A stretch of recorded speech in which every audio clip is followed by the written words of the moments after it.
Mary Stella college indoor స్టేడియంలో international chess tournament నిర్వహిస్తున్నారు. Sports authority of AP ఆధ్వర్యంలో Mary Stella college physical education department, SRR charitable trust కలిసి ప్రతిష్టాత్మకంగా ఏర్పాటు చేశారు. ఈ టోర్నమెంట్కి రాష్ట్ర నలుమూలల నుంచి 600 మంది క్రీడాకారులు పాల్గొనడంతో ప్రాధాన్యత సంతరించుకుంది. చెస్ అనేది కేవలం గెలుపు ఓటముల ఆట కాదని, ఆలోచనలకు దిశ చూపే విజ్ఞాన పదమని ఐఎఫ్ఎస్ భరణి తెలిపారు. Honor for Marie Stella College, Vijayawada, Andhra Pradesh to host this International Chess Tournament 2025. We are really proud to host this. And a chess game it's not simply a game. It is a mind capacity of the mind to raise one's intellectual capacity. And one needs resilience, patience, understanding in order to play this game and to develop one's intellectual capacities. Today we are very happy to have this tournament, and the 600 participants are playing here in this Marie Stella Indoor Stadium. We are really very happy, and I wish all the participants very best. Thank you. అందరికీ నమస్కారం. ఈరోజు ఇక్కడ మన విజయవాడలో Maris Stella కాలేజ్లో ఈకోరెన్ international chess 100,800 FIDE rating championship అనేది జరుగుతుంది. దీంట్లో మనం ఇక్కడ చూస్తే 600 పిల్లలు పార్టిసిపేట్ చేస్తున్నారు. 15 డిఫరెంట్ స్టేట్స్ నుంచి కూడా రావడం జరిగింది. దీంట్లో ఆల్ ఇండియా చెస్ ఫెడరేషన్ మాత్రం కాకుండా కెనడా చెస్ ఫెడరేషన్ కూడా టైఅప్ చేశారు. అక్కడి నుంచి ఇంటర్నేషనల్ ప్లేయర్ కూడా రావడం అనేది చూస్తున్నాము. ఇంత young minds and parents enthusiastic మన ఆంధ్రప్రదేశ్లో రావడం అనేది it's a very great thing. Chess is a means in which మనం విషనరీ లీడర్షిప్ అనేది ఫ్యూచర్కి క్రియేట్ చేస్తున్నాము.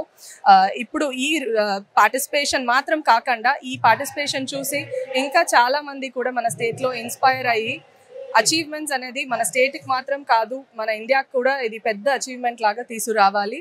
దీనికి SAAP along with the Andhra Pradesh chess association కూడా డిస్ట్రిక్ట్ నుంచి, మండల్ డిస్ట్రిక్ట్ అన్ని చోట్ల నుంచి ఐడెంటిఫికేషన్ ఆఫ్ టాలెంట్ అనేది కూడా ఇంకా తొందరగా స్టార్ట్ చేయడం అనేది జరుగుతుంది. దాంట్లో మనం championship at the state level we will see a lot of championships in the future. And all the best to any participants kuda all the best, and wishing a great success for all of them. Thank you. 16 రాష్ట్రాలకు చెందిన క్రీడాకారులు పాల్గొంటున్నారు. అలాగే మన ఆంధ్రప్రదేశ్కి సంబంధించి 23 జిల్లాల క్రీడాకారులు కూడా పాల్గొంటున్నారు. సుమారుగా 590 మంది క్రీడాకారులు నమోదు చేసుకుని ఉన్నారు. 1 or 2 missings are 1 or 2 editions may take place now. ఇందులో 250 మంది పైచిలకు రేటెడ్ క్రీడాకారులు ఉన్నారు. ఈ టోర్నమెంట్ మనం గత మాసంలో Andhra Pradesh sports authority of Andhra Pradesh వారి సహకారంతో నిర్వహించినటువంటి నేషనల్ ఛాంపియన్షిప్ గుంటూరు జిల్లాలో చేసి ఉన్నాము, అమరావతి విజ్ఞాన్ యూనివర్సిటీలో. తదనంతరము ఒక నెల 15 రోజుల వ్యవధిలో పిల్లలకి, వర్ధమాన క్రీడాకారులకి ఉపయోగపడే విధంగా ఎస్ఆర్ఆర్ చారిటబుల్ ట్రస్ట్ ముందుకు రావడము, అలాగే మన స్టెల్లా మేరీ కాలేజ్ ఆతిథ్యం ఇవ్వడము, ఎకరాన్ వాళ్ళు స్పాన్సర్షిప్ చేయడంతో ఈ టోర్నమెంట్ ఇంత అద్భుతంగా జరుగుతుంది. 3 రోజుల పాటు జరుగుతుంది. 9 రౌండ్ల పాటు జరిగే ఈ టోర్నమెంట్లో రేటింగ్ లేనటువంటి క్రీడాకారులకి రేటింగ్ రావడానికి ఉపయోగపడుతుంది. ఇది రేటింగ్ పెంపొందింపడానికి ఉపయోగపడుతుంది అనేటువంటిది స్పెసిఫికల్గా మనం చెప్పలేం, because it is below 1800 tournament. నా పేరు Raj Kumar, Stella college basketball coach. మా దగ్గర ఇంటర్నేషనల్ చెస్ టోర్నమెంట్ జరగడానికి ఆంధ్ర అసోసియేషన్ చెస్ అసోసియేషన్ వాళ్ళకి మేము ధన్యవాదాలు తెలుపుకుంటూ, ఈ టోర్నమెంట్కి 600 మెంబర్స్ పార్టిసిపేషన్ చేయడం జరిగింది. అందులో ఒక 3 కంట్రీస్, చైనా ఒకటి, యూకే ఒకటి, రష్యా టీం పార్టిసిపేషన్ చేయడం జరిగింది.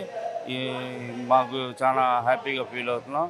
అట్లాగే మీడియా మిత్రులందరికీ వచ్చి మా కవరేజ్ చేసినందుకు శుభాకాంక్షలు తెలుపుకుంటూ ధన్యవాదాలు తెలుపుకుంటాం. Thank you.